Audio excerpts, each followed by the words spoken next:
Ayan, good morning guys. Ito, sasalang ko lang tong lalagain ko na saging. Ayan. Pwede na kasi siyang ilaga guys.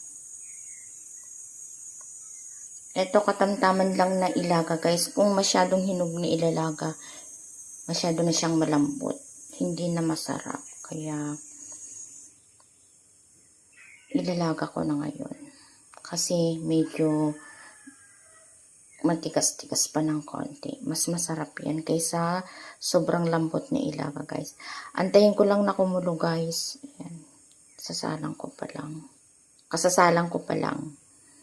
Ayan, ayan. Takpan ko muna. Tapos antayin natin yung kamaluto. Mamaya na natin titignan guys. Pag nakulo na. Guys, ito silipin ko lang kung kumukulo na yung saging. Ayan guys, kumukulo na yung saging na niluluto ko. Ayan. Antayin ko lang na maluto guys. Ewan ko lang kung ilang minutes bago maluto to.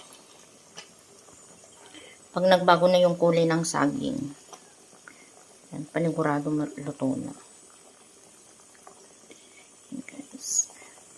Pag naluto to, may merienda kami mamayang hapon. Merienda namin to ng aking pamangkin kasi kaming dalawa lang dito sa bahay. Pero hindi naman namin ito maubos guys.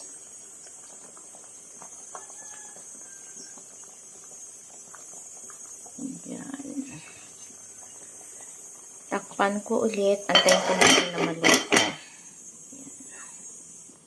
Mamaya ulit guys, pag malapit ng maluto, saka ko ulit titignan.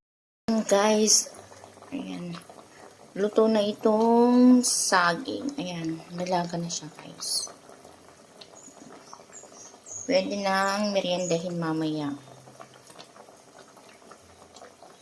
Need na nating patayin yung apoy. Ayan guys.